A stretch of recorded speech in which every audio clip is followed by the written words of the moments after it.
Good morning, everyone. It's good. We're here, we're gathering, we're community, we're glad to see each other. That's nothing but a good thing. Welcome to this spiritual gathering of Southminster Steinhauer United Church.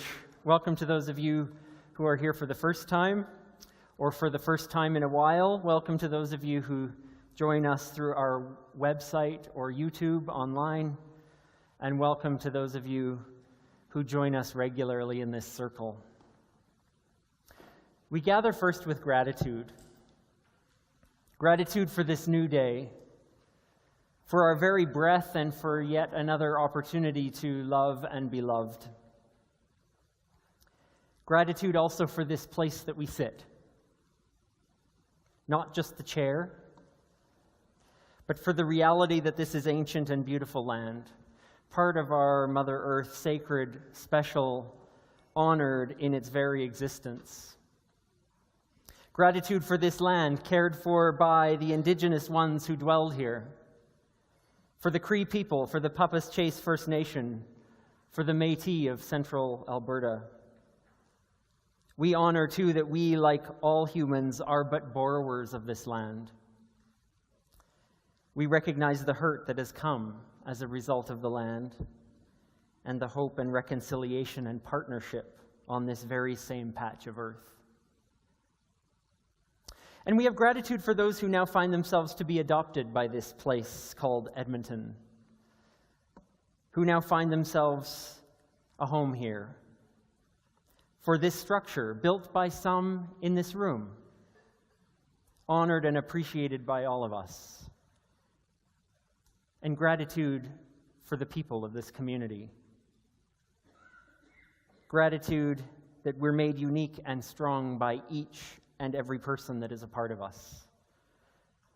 This place on the earth, in the stars, it all inspires our gratitude.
We light this candle to honor the light in us all. This amazing symbol on our table that speaks to us of the light of life and energy, the light of the cosmos and the light of spiritual wisdom, which we seek to recognize in each other and in everything. We light this candle today particularly in honor of Mother's Day. We are all alive, in part, with thanks to a mother, a birther of life. We recognize the gift of our birth to us and recognize the honor of the light of that gift. We honor the mothers in our lives in so many ways, for birth mothers, adopted mothers, for those who have, without any ties of blood, been like mothers to us and for us. For those who express that spirit of care to others regardless of parentage. For those who express that spirit with humans, with animals, with nature, that mothering spirit. We honor that today. Life givers, caretakers, protectors, the sacred feminine in this life. We honor the gift of that light to make a difference in life. And in this expansive and embracing way, we share gratitude on this Mother's Day. Let's join meaningful words and intentions together as we pray in unison with one another. In this place, we gather seeking wisdom for our lives. We gather to seek partners in celebrating the joy of living. We gather to seek solace for losses that are too heavy to bear. We gather to seek understanding for the mixture of light and shadow in our own hearts. We gather to seek justice, for there are too many barriers to freedom and equity. Yet too, we gather to share the things our lives have found to be true. We gather to heal and shoulder burdens not our own. We gather to forgive, freeing each other into hope and new life. We gather to stand shoulder to shoulder with those who must no longer stand alone. Into this place we come so that we can rehearse love, practice compassion, plan just action, and promote radical hospitality. As those who walk a common road, we live that it may be so.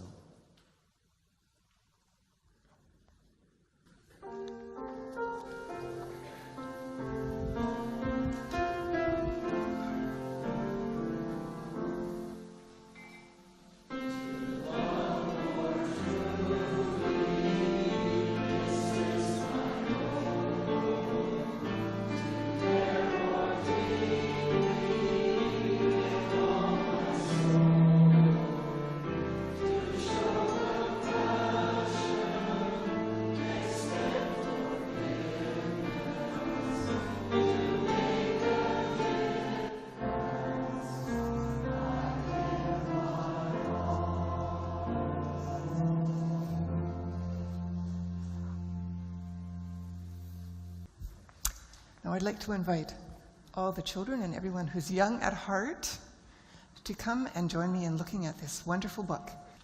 This book is called Words.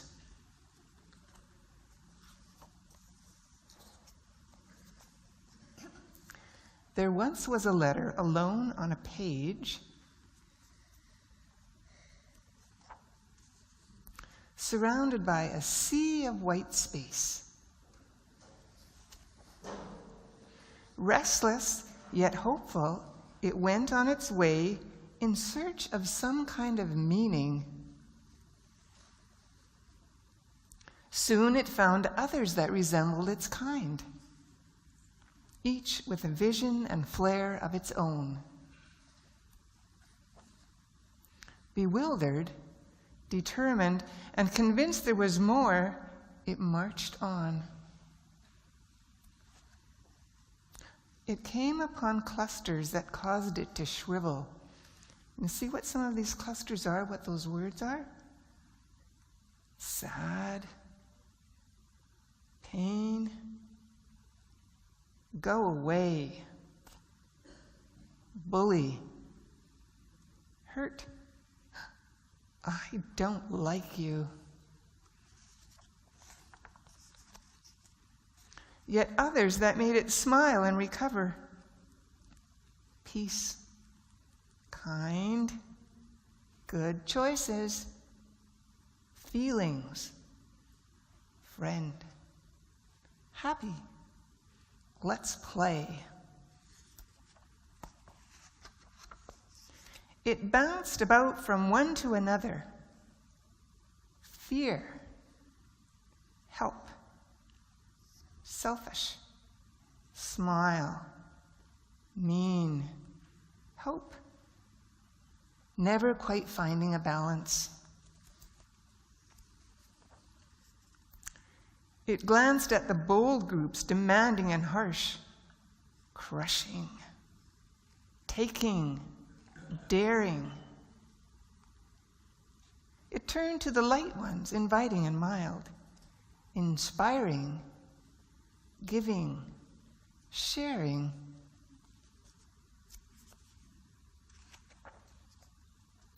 It considered its options to build or destroy. And decided hate, love. There was ever only one choice: to love. And there is the letter E at the very end. Words. And that's the end of the story. I believe there's Kid Spirit today. Yes. And I believe Youth Cafe is staying up. Right. All right. So now we're going to sing a song. We're walking. Is that?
A reading now by Susie Kassem from Rise Up and Salute the Sun.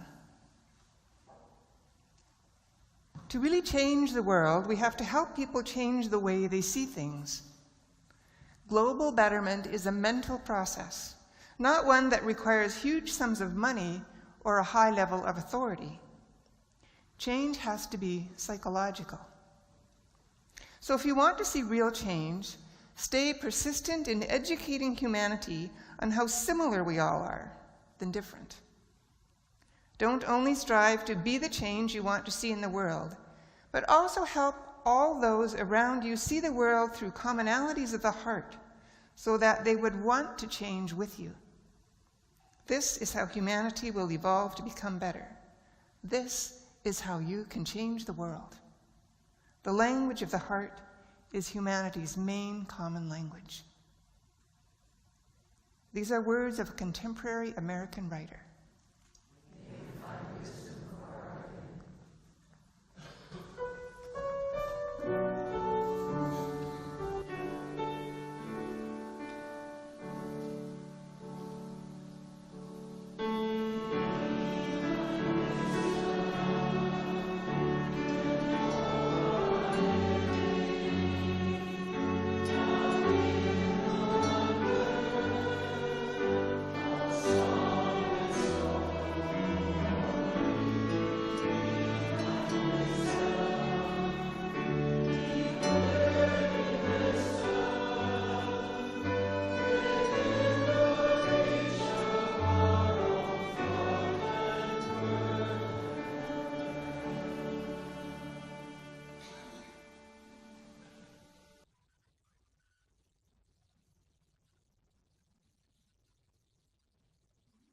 Just a few of those lines from Susie Kassem again. The language of the heart is humanity's main common language. Helping ourselves and those around us see the world through the commonalities of the heart is how we will evolve. These important words from this author speak to me of connection. They speak to me of love. What connection do we have to each other that bridges all the divides that we place in between us humans, other than the language that is common to everyone's heart? We could name that language. We could call it love, but we could also be more specific. We could call it compassion, resilience, connection, justice. There's nothing we can talk about in community that is more powerful than words that speak this language. As someone reminded me on the phone on Friday, there is a reverberation, an importance, a vibration, an energy to people who center themselves around love that rings stronger and longer and on a higher plane than any others. Love is our language. Not because we're sitting here on a Sunday morning and that makes us any different than anyone else. Love is our language because we're human. And so we have to speak it over and over again to connect with another human. I think it's what we do here. It happens to be. It is one of our highest values and should be, as humanity, love's language should be our highest value. And I guess I'd go a step further than Susie and say it won't just help us evolve. It will help us survive. Our children's book today by Laura Rosler reminds us that words are always a choice. Every word we speak is a choice between tearing down and building up, is a choice between demanding and inviting, is a choice between hate and love. Our lives are made up of one decision after another, each one perhaps seemingly inconsequential, but add them up and they make a difference. They reflect our lives. They reflect the values we wish to see in our world. And so, we speak the language of the heart, the language of love, the language of compassion, justice, connection. We'll remind each other, as Kassem says over and over again, that we are more alike than different, that we are the same, that we are the same, that we are the same, and that we all can speak the same language. I remember years ago sitting at a table with a man who was born in Iran and came to Canada as a young married man. At the time, I was a young married man, and he had a very different life from my own. I'd never met him except for this one event that had us sitting at the same table. And on the surface, we had nothing really in common. And then we started talking about our grandfathers. They were both railroaders. They both took their families across their respective countries for their work. They both raised families and struggled in remote locations. And I remember that we connected that morning over what we shared of our families, that despite many differences, our own two grandfathers struggled in similar ways while wanting the same things for their children.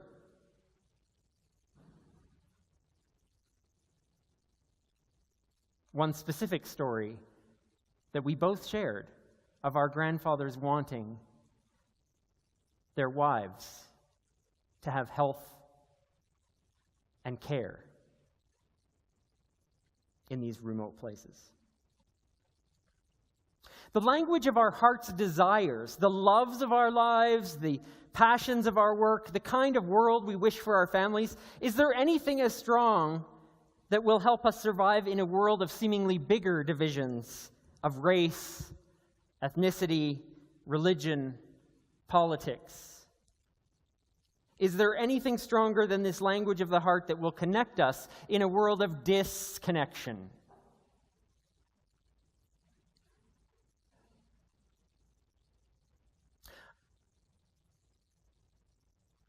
I think our conversations mustn't begin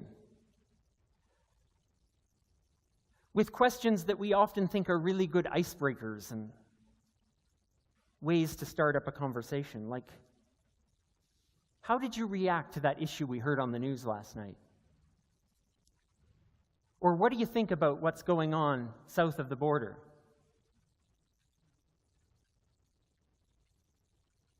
What do you think of this issue or that? We must stop initiating our discussions around religion and politics or cultural practices or traditions or what seemingly is different from us.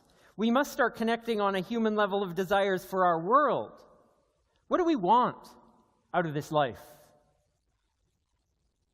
Or even more simply, what would we like to see for our children's generation or our grandchildren's? We can start talking about what we want out of this life and what drives us to work hard and what stirs us to love.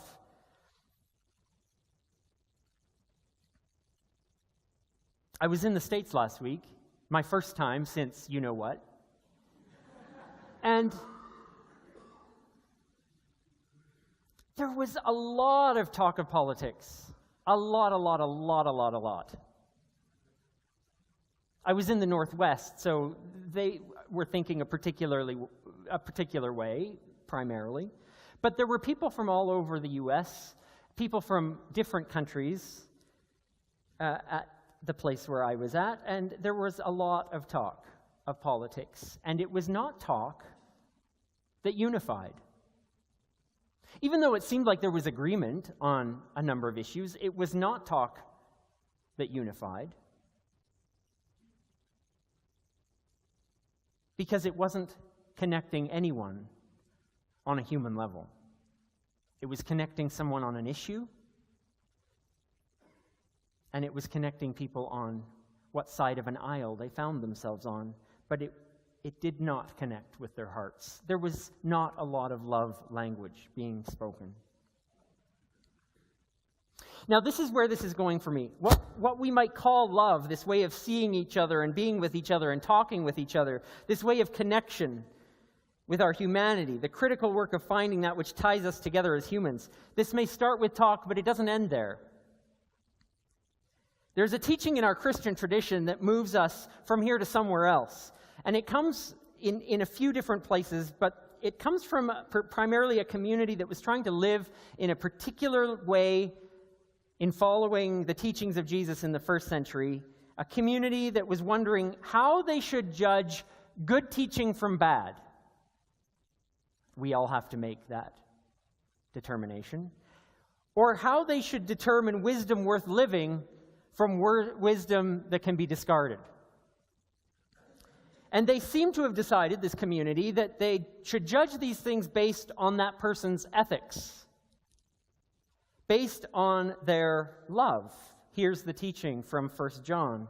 Let's not just talk about love. That's easy. Let's live in the pattern of love with actions and true caring. So in other words, centuries ago, they knew the phrase, talk is cheap.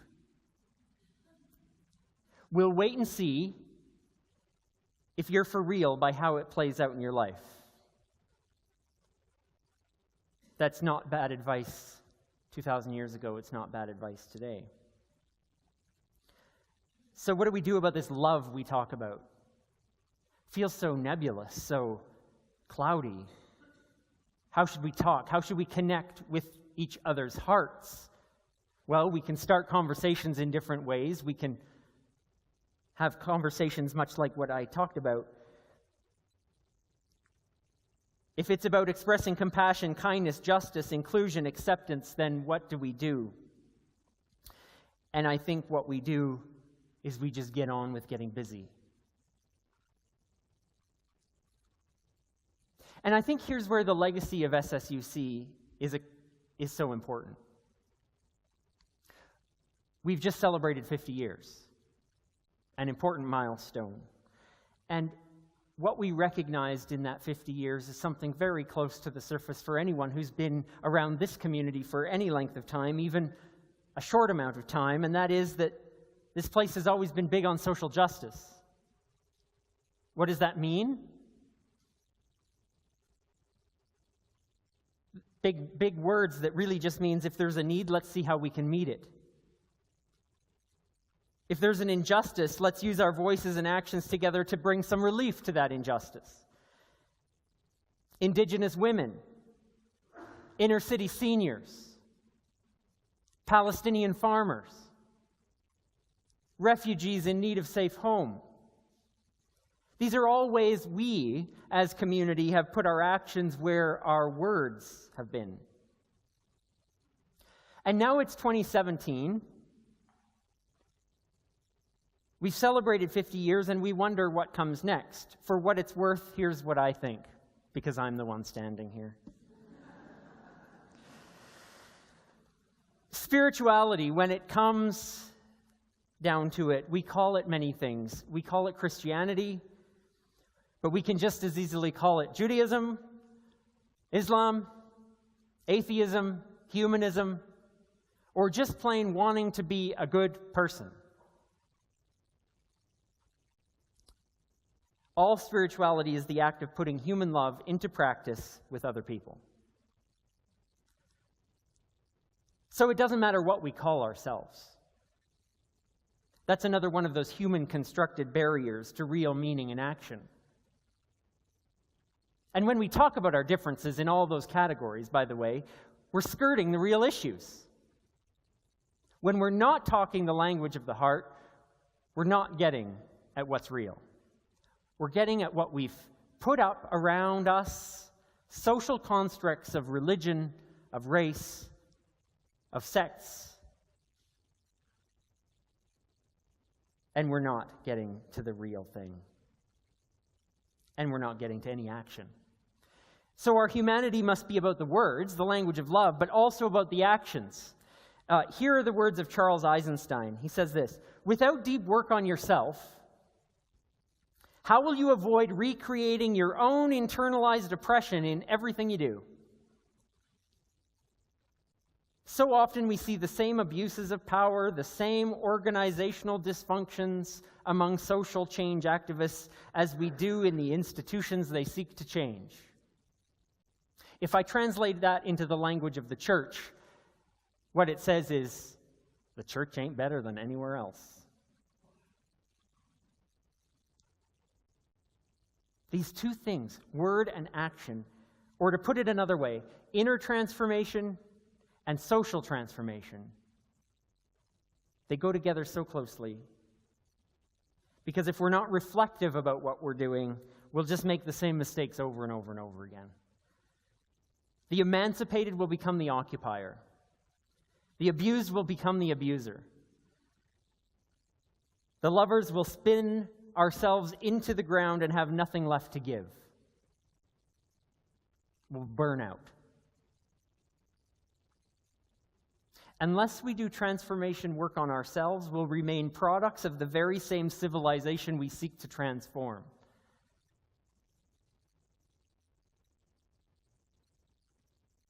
This is one of the great balancing acts of the 21st century human, I think. We can only be as effective as we are aware. I feel this is one of the greatest challenges we face in our work of collaborating together as communities, as congregations. Together, our communities are capable of immense accomplishments, immense service to the world, but we need to bring awareness to where we ourselves need to grow. We all need to grow. We all are bad lovers. We're all doing our best, but we all seek inner transformation too.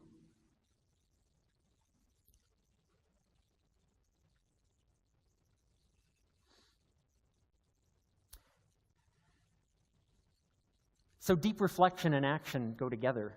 Action alone can do a lot of great things, but it can go in 100 different directions and for 100 different reasons. Reflection alone is merely navel-gazing, spiritual and mental gymnastics. But together, action and reflection create a model for us doing good work for good reasons that help both ourselves grow and change while making some difference for others.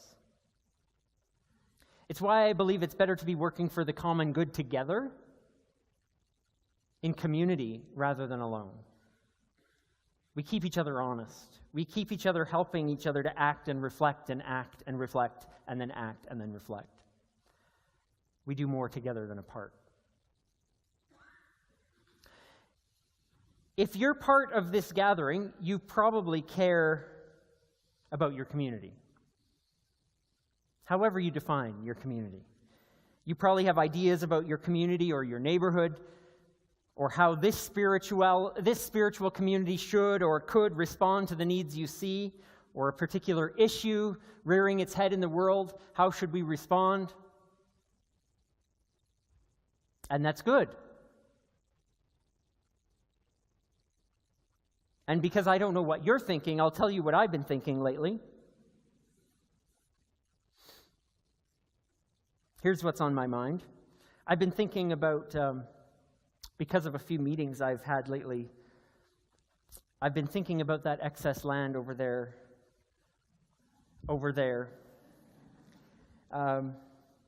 next to Kihiwan School, across the field from us, that will become seniors' housing of some sort,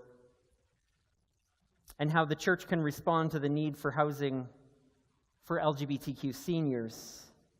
And that seems to be the direction it's going, but the work of how that and what that will look like still remains for us to have a voice. So how will we have a stronger voice in what gets built and who become our neighbors? I've been thinking also about the hard work of integrating an economic diverse neighborhood like this one. Many of us, me included, do not live in this neighborhood. But wondering with the principal of this elementary school right next door how to integrate an economically diverse neighborhood inside of one school, where we have a very affluent neighborhood with some social housing and kids trying to connect as humans with each other inside that school. And how can a partnership between us, school and spiritual community, how can that help? I've been thinking about our connection with tried and true agencies like the Bissell, like Operation Friendship and others. How do we continue those positive, long-held relationships alongside bringing new ideas about our potential to partner and work on new projects? How do we hold all those together? Those are just 3 challenges before us as a spiritual community that wants to live love in this world. There are countless ways for us to put our love in this world, and you probably have 3 or 5 or 17 of your own ideas. We have a legacy of action and social transformation and reaching out into our city, while at the same time deepening our own understandings and our own knowledge. They go together. That's what makes spiritual community so powerful, when it's working together. And so now is the time to wonder how we'll build on that in our future. So I want us to take up that challenge together. If the work of inner transformation and social change is important to you, if the work of continuing to reach beyond ourselves to make a difference in our communities and our city is important to you, then I want to invite us to have a conversation together. Without you, none of that happens. Without people engaged and thinking about what our next project is, what our next passionate endeavor is in putting love into action, without some deep reflection on who we are and how our world is impacting us, without opportunities to meet a total stranger at a table and realize you've connected on a real and meaningful human level. Without all of this, we can't be who we are together. So I'm asking us if we'll be part of a conversation that builds on this wonderful legacy in this place. Will you bring your dreams and ideas and your passions and your insecurities and your skills and your stuck places? That's where social justice starts. It's not where we're feeling powerful and passionate. It's often where we're feeling stuck.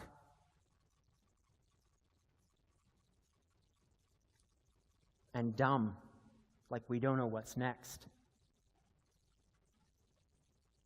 So will you bring all you are to this work? Can we be human together and share that?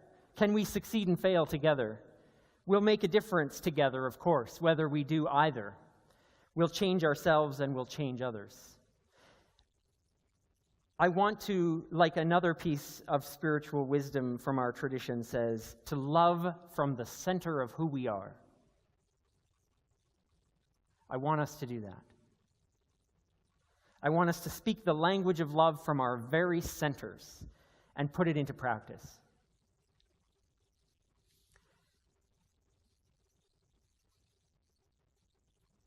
What's my sales pitch? That if we're serious about that, we're going to come together and talk about it. We're going to dream together, and we're going to figure out how we do this into the next 50 years. And if you want to talk about that, let's be practical. Put your name on this green piece of paper in the foyer. We'll plan a time, we'll get together. We'll talk about what putting our love in the world means to you and to us together.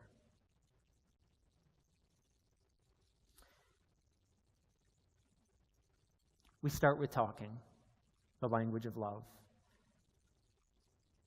And then each of us takes another step and knows it doesn't end there. So let's talk and act together as people of love. And may it be so in each of our lives. Amen.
I've had my say.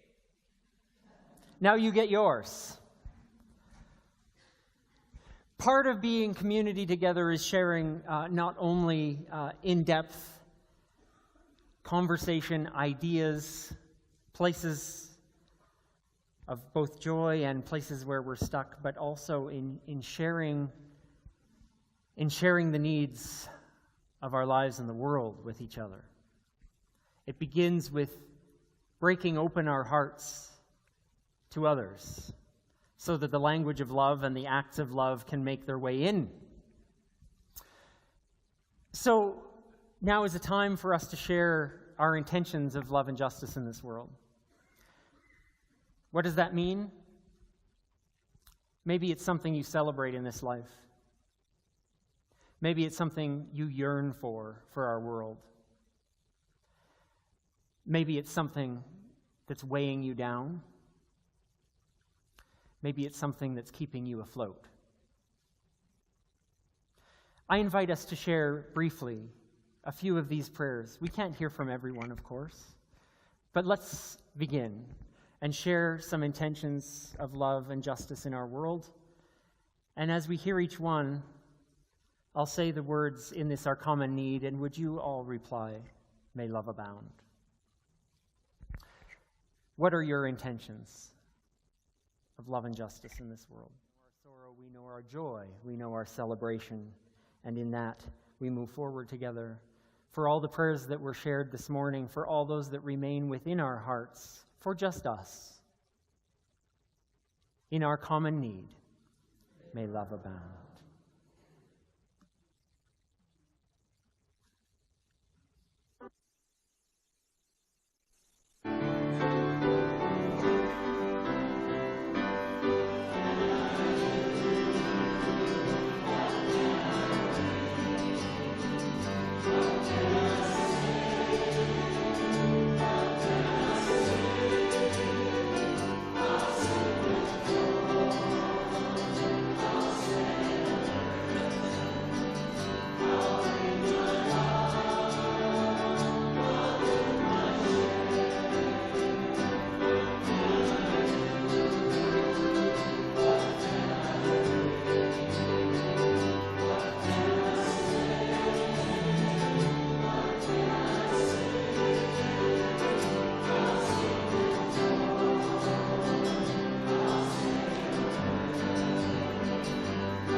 As Canadians from coast to coast to coast celebrate Canada's 150th birthday, members of our TRC, Truth and Reconciliation Commission, Response Circle, invite you to expand and/or reinforce your understanding of our shared Canadian Indigenous history, a history that expands well beyond 150 years. On Sunday, June 11th, following our service and the affirming luncheon, the Kairos blanket exercise will be held here in this space. What is that, you may ask, if you've never heard of that before? And why should I sign up to participate?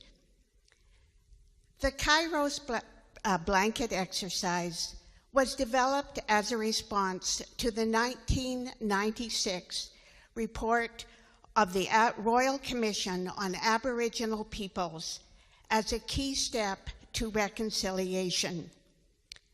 Participants in the blanket exercise explore in 2 hours 500 years of Canadian Indigenous history as they walk through historic events such as treaty making, colonialization, and resistance.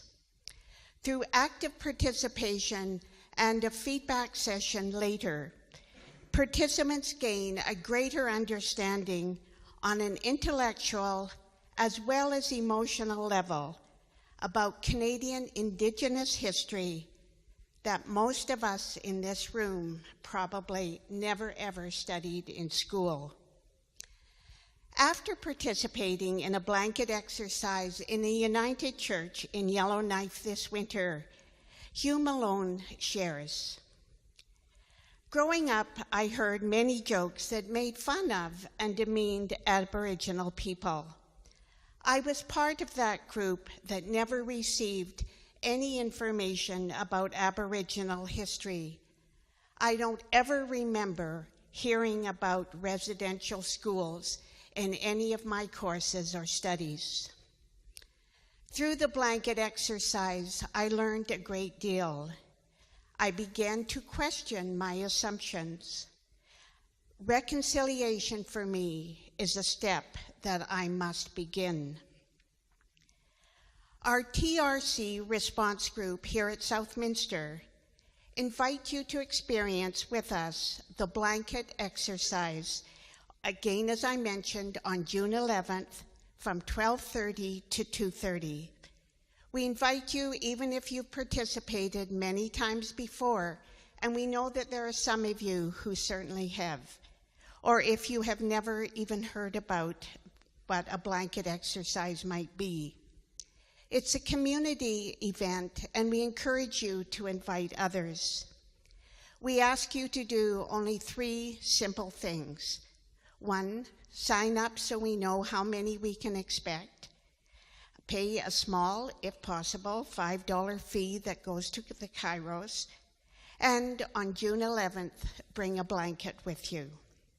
Sign-up sheets will be available in the foyer today and for the next 3 Sundays. Let me close with the words from the Honorable Justice and now Senator Murray Sinclair, who we know was the chair of the Truth and Reconciliation Commission of Canada. Our leaders need to show the way, but no matter how many deals and arrangements they make, it is in our daily conversations and interactions that our success as a nation will ultimately be measured. It is what we say to and about each other in public and in private that we need to look at changing. May the blanket exercise here at Southminster be one small step in making that change. May that be a way that we can put our words into actions.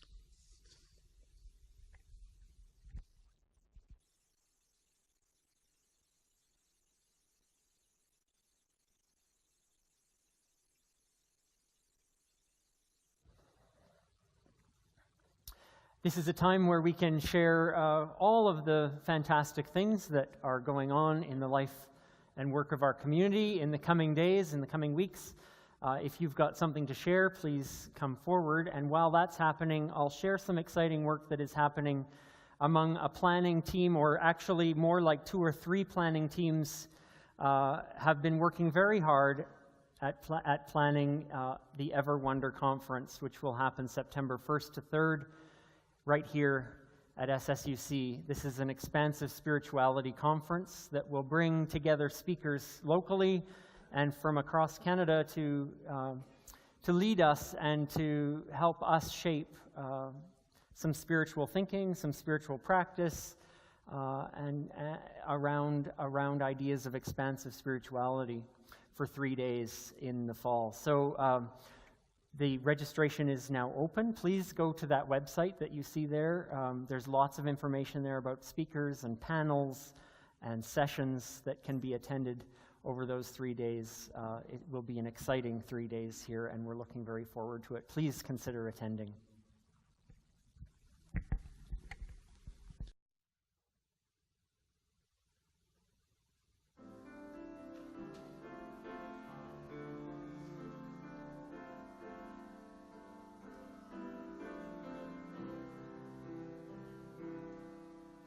Break bread with me as one of my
face to face with all of life.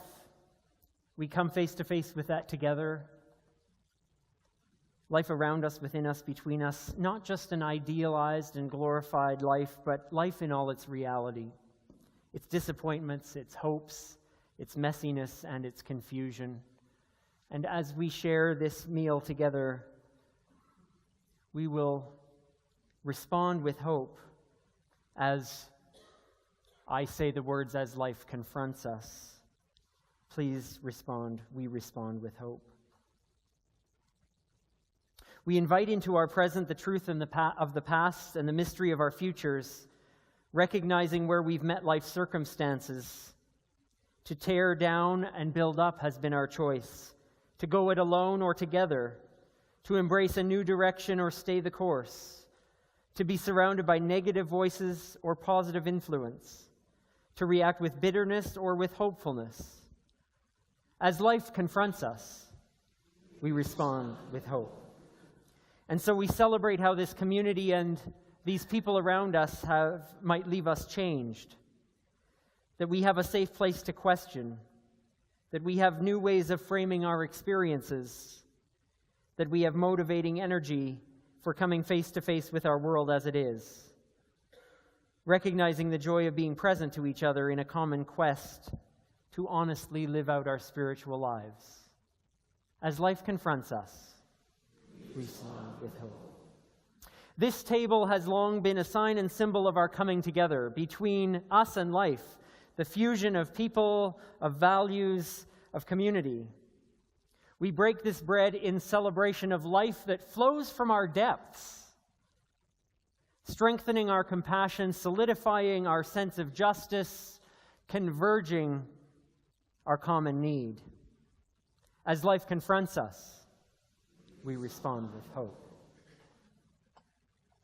We pour this cup in celebration of the transformation that flows from our challenges, the change inspired by our relationships, the revolution of love that comes from our meeting life with spiritual and inner strength that we support and provide for one another. As life confronts us, we respond with hope.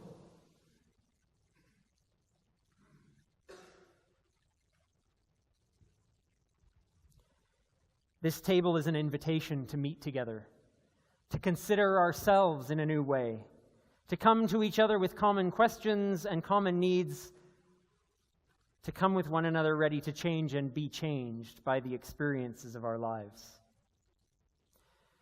We're all invited to this table. We don't need to be a member of this church or any church to be welcome. We're all invited, regardless of where we are, where we've been, where we're going, only knowing that we are here in this moment. We're invited to be present to each other and to the gift of this moment for each of us to share this bread of hope and this cup of community, knowing that we're stronger together than apart. As life confronts us, respond with hope.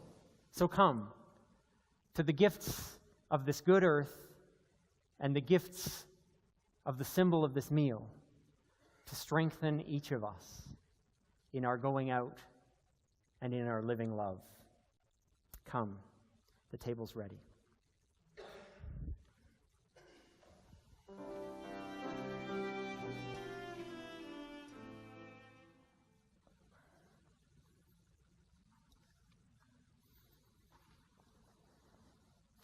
Into this good and sacred and special world we go, knowing that we all carry with us something that we have to give.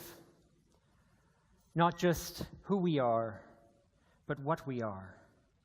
Humans with love in our hearts, love on our lips, love in our hands to give. May we go in that spirit of light and love.